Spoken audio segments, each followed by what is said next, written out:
నమస్తే. నేను మీ నడింపల్లి నాగరాజ శర్మ.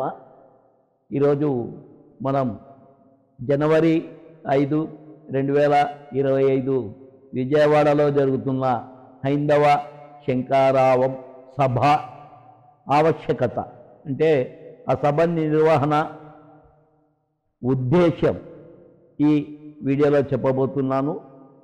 గత కొంతకాలంగా మనం గమనిస్తున్నాం, సమాజంలో హైందవ ద్వేషం, హిందూ దేవీ దేవతలపైన అవహేళన, హిందూ విశ్వాసాలని తూర్పారబట్టడం, ఇటువంటివి చాలా చూస్తున్నాం. ఈ నేపథ్యంలోనే మన ధార్మిక కేంద్రాలైనటువంటి దేవాలయాలన్నీ కూడా హిందువుల చేతిలో ఉండాలి, లౌకిక ప్రభుత్వాల చేతిలో కాదు, హిందువుల చేతిలో ఉండాలి అని చెప్పేసి అనేటటువంటి ప్రస్తావన చాలా చర్చల్లోకి వస్తూ ఉంది.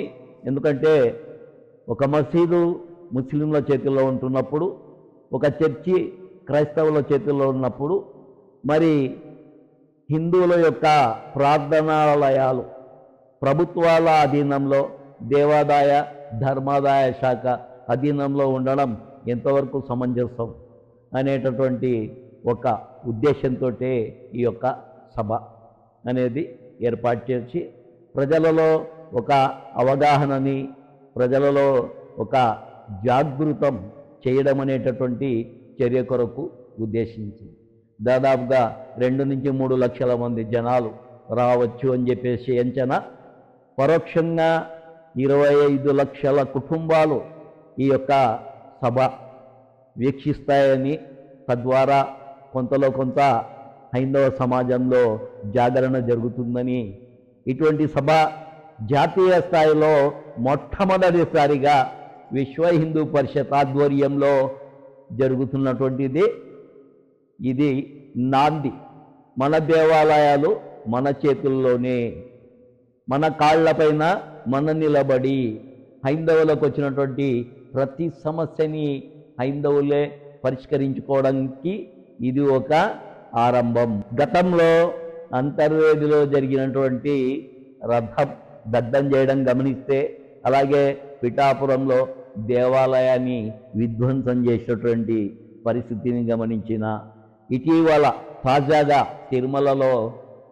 తిరుపతిలో అన్నమయ్య విగ్రహం పైన క్రిస్మస్ టోపీని పెట్టి అవహేళన చేసేటువంటి సంఘటనలు అయితేనేమి, అలాగే తిరుమల తిరుపతి దేవస్థానంలో గత ప్రభుత్వం 7 కొండలు కాదు 2 కొండలు అనేటటువంటి ఒక దుశ్చర్యకు పూనుకోవడం అయితేనేమి, అలాగే 470 ఎకరాల తిరుమల తిరుపతి దేవస్థానం పొలాలను విక్రయం చేయడం అయితేనేమి, ఇంకా అనేకమైనటువంటి హైందవ దేవాలయాల యొక్క ఆదాయానికి ప్రభుత్వ పెత్తనం చేస్తూ, ఇంకొక వైపు ఇతర మతస్థులకు ఈ సొమ్ముని, ఈ నిధిని మళ్లిస్తున్నటువంటివి చూస్తే ఇదంతా కూడా ఒక్క హిందువులపైన మాత్రమే, హిందూ ప్రార్థనాలయాలపైన మాత్రమే జరుగుతున్నటువంటి పెత్తనంగా కనిపిస్తోంది. కాబట్టి ఏ పార్టీ ప్రభుత్వమైనప్పటికీ,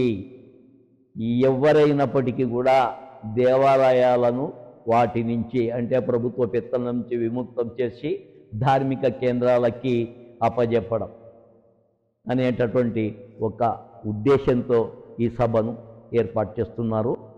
హిందువులు తమ సొమ్ముతో తాము నిర్మించుకున్నటువంటి సోమనాథ్ దేవాలయం అయితేనేమి, అయోధ్యలోని రామ మందిరం అయితేనేమి ఈరోజు అత్యంత అద్భుతంగా నిర్వహిస్తున్నారు. ఏ లోటుపాట్లు లేకుండా చక్కగా అనేకమైనటువంటి సౌకర్యాలతో భక్తులకు ఇక్కడ దర్శన భాగ్యం కల్పిస్తున్నారు. మరి ప్రభుత్వం చేతిలో ఉన్నటువంటి తిరుమలలో స్వామివారి దర్శనానికి 60,000 70,000 మంది దర్శనం చేసుకోవాలంటే ఒకరోజు దాదాపుగా 12 గంటలు 14 గంటలు 20 గంటలు వేచి ఉండేటటువంటి పరిస్థితులను చూస్తుంటే, ఇంకొక వైపు హైందవ ధార్మిక సంస్థల అధీనంలో ఉన్నటువంటి అయోధ్య రామ మందిరంలో కేవలం 4-5 గంటల్లో లక్షల జనాభా దర్శనం చేసుకునేటటువంటి వార్తలు కూడా వింటున్నప్పుడు, నిజంగా ఈ దేవాలయాలు ప్రభుత్వాల చెరల నుంచి విడిపిస్తే, దేవాలయాలు స్వచ్ఛందంగా తమకు తాము పని చేస్తే చాలా గొప్పగా ఉంటుంది అనేటటువంటి ఒక ఉద్దేశంతో ఈ యొక్క సభను ఏర్పాటు చేయడం జరిగింది. యావత్ భారతదేశ స్థాయిలో ఇటీవల కాలంలో దేవాలయాల భూములు దాదాపుగా 27,000 ఎకరాలు అన్యాక్రాంతమైనటువంటి విషయాన్ని కనుక మనం గమనిస్తే, మన దేవాలయ ఆస్తులు హిందువులవి, హిందువుల సొమ్ము, హిందువుల కష్టార్జితం హిందువులకు కాకుండా ఎవరో పెత్తందారులకు పోతుంది అంటే ప్రతి హిందువుకి రక్తం మరిగిపోతుంది. ప్రతి హిందువు జాగృతం కావాల్సినటువంటి అవసరం ఎంతైనా ఉంది. అయితే ఇక్కడ కొంతమంది ప్రశ్నిస్తూ ఉండొచ్చు, ప్రశ్నించవచ్చు కూడా, హిందువులకు వాళ్ళు సొంతంగా దేవాలయాలు నిర్వహించుకునేటటువంటి సామర్థ్యం ఉందా అని. మనం చూస్తే శంషాబాద్ దగ్గర 108 దేవాలయాల సముదాయంతో చిన్నజీయర్ స్వామి సమతామూర్తి విగ్రహం, రామానుజాచార్యుల యొక్క సమతామూర్తి విగ్రహం ప్రాంగణంలో అత్యద్భుతంగా నిర్వహిస్తున్నారు. అలాగే కాకినాడలో శ్రీపీఠం, అలాగే గణపతి సచ్చిదానంద స్వామీజీ వారు కర్ణాటక రాష్ట్రంలో చాలా అద్భుతంగా దేవాలయాలు నిర్వహిస్తున్నారు. అంతెందుకు మన కర్నూలులోనే లలితాపీఠంలో సుబ్బుస్వామి గారు చాలా చక్కగా దేవాలయాలు నిర్వహిస్తూ చాలా మనోహరంగా హిందువులకు ఎటువంటి ఖర్చు లేకుండా పూజాధికాలు నిర్వహించడం చూస్తే ఖచ్చితంగా ప్రభుత్వ అధీనంలో ఉండేటటువంటి దేవాలయాలన్నీ కూడా హిందూ ధార్మిక సంస్థలకు అప్పగిస్తే అవి గొప్పగా రాణిస్తాయనే దాంట్లో ఎటువంటి అనుమానము లేదు.